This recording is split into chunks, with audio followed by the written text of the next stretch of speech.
Assalamualaikum warahmatullahi wabarakatuh.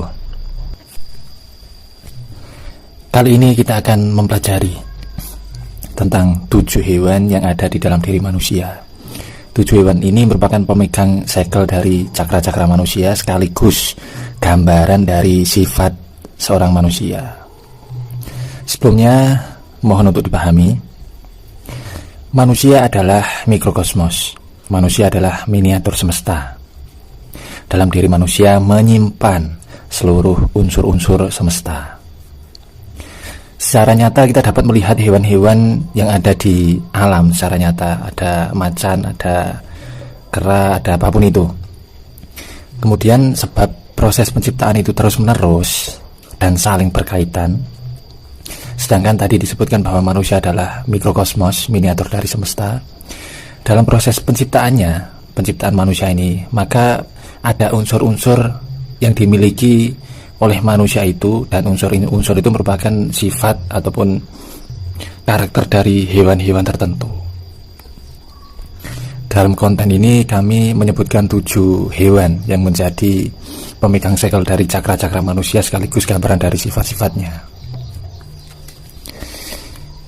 Dasar dari konten ini intinya adalah sebab proses penciptaan itu terus-menerus saling berkaitan, maka dalam diri manusia juga ada unsur-unsur dari sifat hewan seperti itu.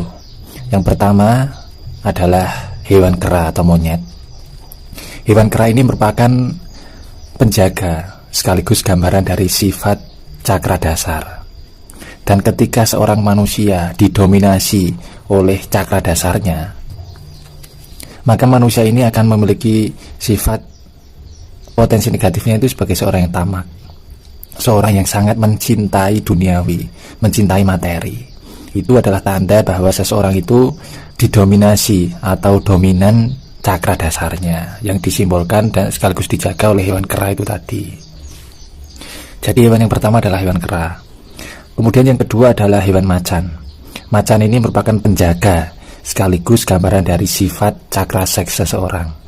Ketika seseorang itu didominasi oleh cakra seks, maka seseorang ini akan memiliki keinginan yang sangat kuat dan banyak, memiliki optimisme yang bagus, kemudian keberaniannya juga kuat, bagus, serta memiliki minat yang cukup besar terkait dengan seksual.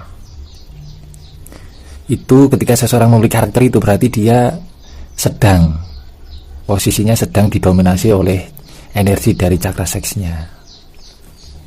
Itu hewan yang kedua adalah macan. Kemudian yang ketiga adalah hewan ular.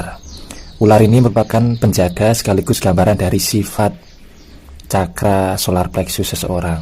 Ketika seorang manusia dominan cakra solar plexusnya, maka dia akan memiliki semangat hidup yang baik, sekaligus memiliki potensi penyakit-penyakit hati yang juga besar. Orang-orang yang didominasi oleh cakra solar plexus ini, mereka akan terlihat sebagai seorang yang misterius, mudah berubah-ubah dalam sikapnya.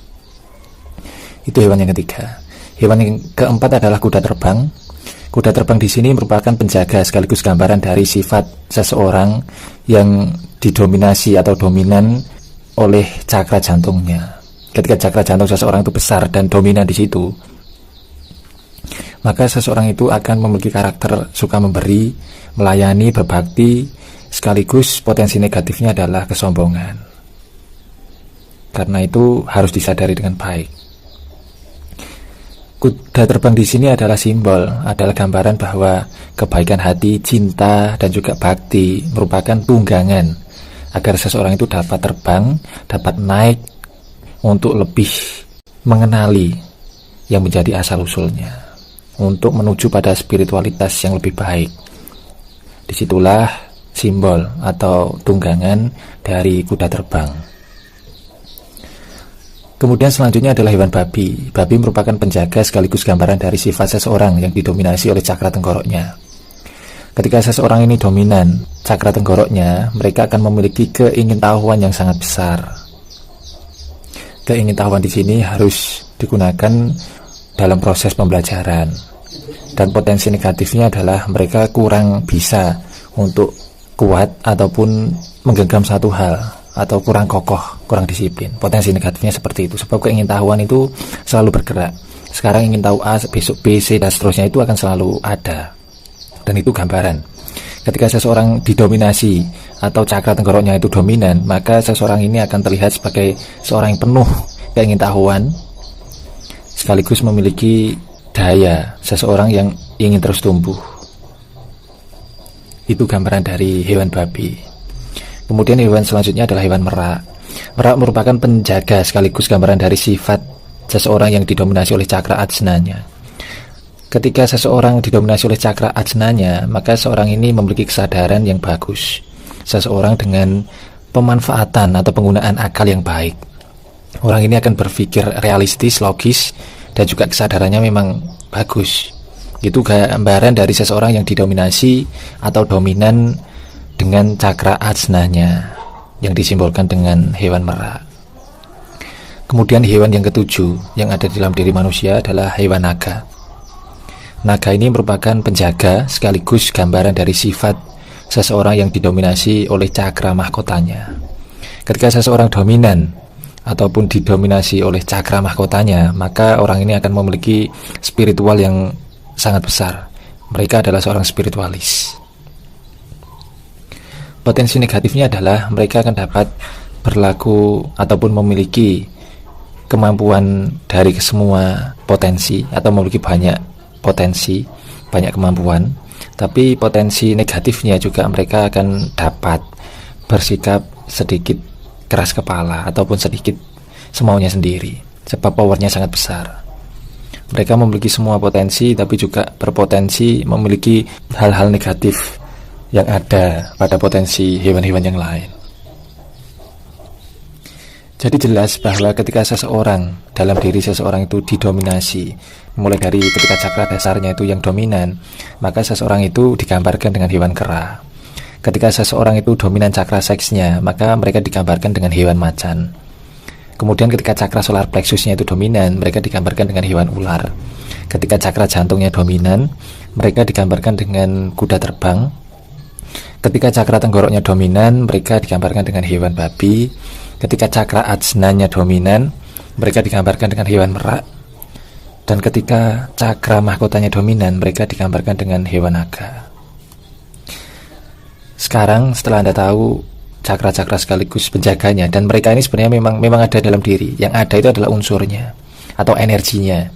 Jadi jangan heran ketika seseorang ini punya kodam A, B, C, ya. Itu sebenarnya gambaran dari sifat atau karakter orang tersebut. Kemudian manusia yang seperti apa yang baik? Kunci dari kesuksesan hidup ini yang kami pahami dari guru kami adalah keseimbangan. Kita sebagai manusia harus dapat menyeimbangkan ketujuh hewan yang ada di dalam diri kita itu. Jadi seimbang, tidak satu lebih dominan, satu kurang, dan seterusnya, tidak. Karena gini misalkan, ketika seseorang itu kekurangan atau lemah di cakra seksnya, maka mereka itu kurang berani dalam hidup, kurang berani dalam mengambil keputusan, kurang berani dalam memiliki impian, memiliki goal. Dan juga misalkan ketika seseorang cakra dasarnya itu kecil, lemah, mereka akan kesulitan untuk mendatangkan uang, mendatangkan materi.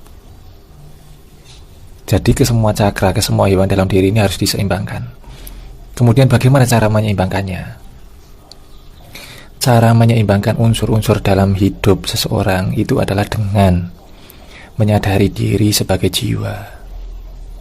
Aku bukanlah tubuh fisik, aku bukanlah keinginan, aku bukanlah emosi atau perasaan, aku bukanlah pikiran, dan aku bukanlah akal budi. Tapi jelas, aku adalah jiwa, makhluk spiritual dari kecerdasan ilahi, cinta ilahi, dan kuasa ilahi. Dengan penyadaran diri sebagai jiwa, maka kita akan dapat lebih bisa untuk mengendalikan unsur-unsur hidup kita. Untuk itu kita harus terus belajar mengenali diri, terus belajar meningkatkan kesadaran, belajar terus berbuat baik, dan sadari dan renungkan sekarang kamu ini pada tahap yang mana, kira-kira hewanmu itu yang mana. Ketika kamu masih dominan terkait dengan seksual, berarti sedang di posisi di macan gitu. Coba tuliskan di kolom komentar biar kita sama-sama dapat belajar. Oke, kiranya diri dan keluargamu selalu diberikan keselamatan, rahmat, dan berkah. Salam rahayu untuk semua saudaraku. Assalamualaikum warahmatullahi wabarakatuh. Atma namaste.